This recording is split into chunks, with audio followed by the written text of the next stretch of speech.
नमस्कार दोस्तों। आज की इस वीडियो में मैं आपको एक ऐसे सवाल का जवाब देने वाला हूं जो लॉ ऑफ अट्रैक्शन में लगभग हर किसी का होता है। और वो सवाल ये है कि जब भी आप लॉ ऑफ अट्रैक्शन को फॉलो करना शुरू करते हो तो आपकी लाइफ में नेगेटिविटी बढ़ने लगती है। यानी आपकी लाइफ में से कुछ लोग जिन्हें आप प्यार करते हो वो आपसे दूर चले जाते हैं और कुछ चीज़ें आपकी लाइफ में ऐसी होती है जो आपको लगता है सुधरनी चाहिए थी लेकिन वो चीज़ें बिगड़ने लग जाती है। जैसे अगर आप मेडिटेशन करते हो तो आपको गुस्सा ज़्यादा आने लगता है। तो ऐसा क्यों होता है? और अगर आपके लॉ ऑफ अट्रैक्शन प्रैक्टिस के टाइम पे अगर कोई इंसान आपकी लाइफ से चला गया है तो वो वापस आएगा या नहीं आएगा, इस क्वेश्चन का आज मैं अच्छे से आपको आंसर दूंगा इस वीडियो में। इसके लिए सबसे पहले आपको अपने माइंड को समझना होगा कि हमारा माइंड कैसा होता है। हमारा माइंड ऐसा होता है कि वो खुद को कंफर्ट जोन में ज़्यादा रखना पसंद करता है। यानी उसका काम होता है हमें कंफर्ट देना। और जब हम कोई चीज़ नई शुरू करते हैं तो उसमें से हमें जब अनकंफर्टेबल फील होने लगता है तो हमारा माइंड कुछ ऐसे सर्कमस्टेंसेस हमारी लाइफ में ला देता है जिससे हम उन चीज़ों को करना छोड़ दें जो हमें अनकंफर्टेबल फील करा रही है।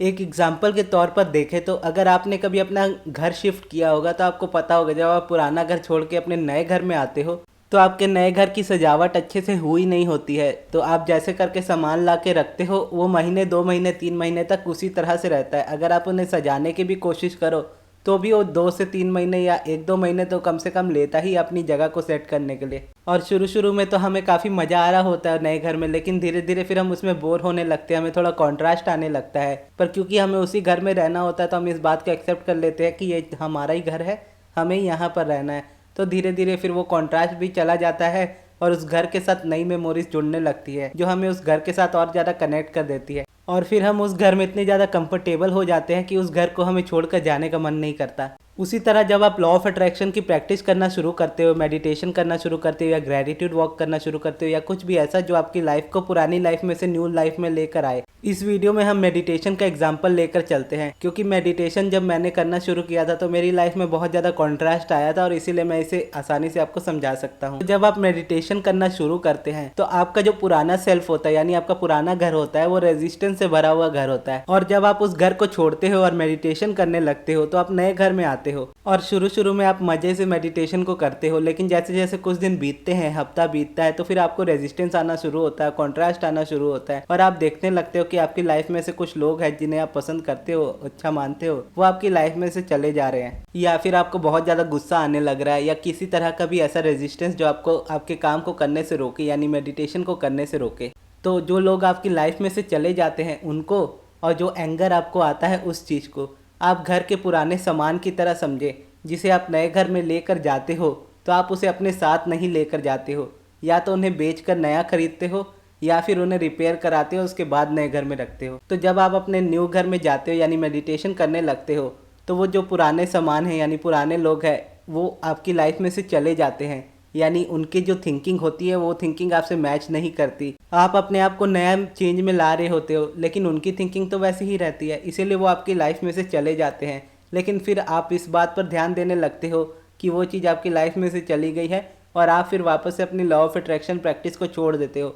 और अगर आप ऐसा करते हो तो आपकी लाइफ में से वो इंसान तो हमेशा के लिए चला जाता है और आपकी लाइफ में रेजिस्टेंस और ज़्यादा बढ़ जाती है। लेकिन अगर आप अपनी लॉ ऑफ अट्रैक्शन की प्रैक्टिस को कंटिन्यू रखते हो तो आप अपनी वाइब्रेशन को बढ़ाते जाते हो और जब आपकी वाइब्रेशन बढ़ती है तो आप अलाइनमेंट में आ जाते हो और जब आप अलाइनमेंट में होते हो तो आपकी वाइब्रेशन इतनी क्लियर होती है कि आप एक मैग्नेटिक पर्सनैलिटी बन जाते हो जिसके साथ हर कोई रहना चाहता है। और जब आप अपने नए घर में आ जाते हो यानी मेडिटेशन को करते हुए आपको 1-2 महीने हो जाते हैं तो आप इतना अच्छा फील करने लगते हो कि दूसरों की बुराइयां आपको नज़र ही नहीं आती। और जो इंसान कभी आपको धोखा देकर गया होता है उस वक्त तो आपको उन पर बहुत गुस्सा आता है और आप उनकी बुराई भी करते हो, लेकिन जैसे धीरे धीरे टाइम बढ़ता है तो आपके लिए वो चीज़ें उतनी मायने नहीं रखती है। और जब आप अलाइनमेंट में पूरी तरह से होते हो तो आप उनके लिए भी बुरा नहीं सोचते, उनके लिए भी आपके मन में अच्छा ही आता है। और इतना मेडिटेशन करने के बाद आप इतना तो समझ जाते हो कि आप अपनी लाइफ के खुद क्रिएटर है, यानी जो भी आप अपनी लाइफ में क्रिएट करते हो वो अपने खुद के अट्रैक्शन से करते हैं।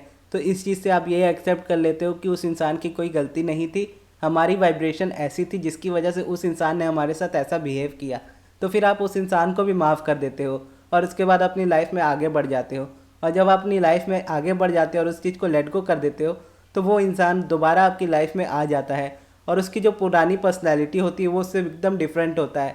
यानी पहले वो इंसान आपको धोखा दे रहा होता है और वही इंसान आपको बहुत ज़्यादा सपोर्ट करने लगता है, क्योंकि आपके अंदर की रियलिटी अब चेंज हो चुकी होती है। यानी पुरानी जो रियलिटी आपकी होती है उस वक्त आप सबके ऊपर डाउट करते हो, आपको कोई इंसान अच्छा नहीं लगता है, आप इसके बारे में ये बोलते हो, उसके बारे में वो बोलते हो कि उसने मेरे साथ ऐसा किया। और जब आप मेडिटेशन करते करते अपने न्यू घर में यानी न्यू माइंड में कंफर्टेबल हो जाते हो तो फिर आपके लिए वैसी चीज़ें रियलिटी बन जाती है जो आप देखना चाहते हो रियलिटी में। तो अगर आप फॉलो कर रहे हो लॉ ऑफ अट्रैक्शन को और आपकी लाइफ में ऐसी चीज़ें आपको दिख रही है कि आपकी लाइफ में से कोई इंसान जा रहा है, तो ये मत देखिए कि वो इंसान जा रहा है, ये देखिए कि वो इंसान जो पर्सनैलिटी उसकी लेकर आपकी लाइफ में आया है वो पर्सनैलिटी वो लेकर आपकी लाइफ में से चला जा रहा है। और जब आप अपने आप को हील करोगे तो आप उस पर्सन की जो पर्सनैलिटी देखना चाहते हो वो पर्सन आपकी लाइफ में दोबारा आएगा और उस पर्सनैलिटी के साथ आएगा जो आप उसमें देखना चाहते हो। और अगर इस वीडियो को मुझे पूरा एक लाइन में सम अप करना हो तो मैं आपको यही कहना चाहूँगा कि यूनिवर्स अपना काम बहुत बेहतरीन तरीके से करता है और वो कभी भी अपना काम गलत नहीं करता, वो हमेशा ही सही होता है। आप बस इतना करो कि आप जो भी चीज़ को करो उसे कंसिस्टेंटली करो, यानी हमेशा करते रहो। बीच में 1-2 दिन का गैप होता है तो चलता है, लेकिन आप उसे कंसिस्टेंटली करते रहो तो ये आपका काम हो जाता है। और जब आप अपना काम अच्छे से करते हो और बाकी यूनिवर्स पर छोड़ देते हो तो यूनिवर्स अपना काम आपको बेहतरीन तरीके से करके दे देता है। यानी और इसे शॉर्ट में कहूँ तो आपका काम है अलाइनमेंट में आना, यूनिवर्स का काम है आपको रिजल्ट देना, बाकी कुछ आपको नहीं करना है। तो ये थी हमारी आज की वीडियो। आपको ये वीडियो कैसी लगी कमेंट बॉक्स में ज़रूर बताइएगा, और अगर आपके कोई सवाल हो तो वो भी आप कमेंट बॉक्स में पूछ सकते हो। और इस वीडियो को यहाँ तक देखने के लिए धन्यवाद।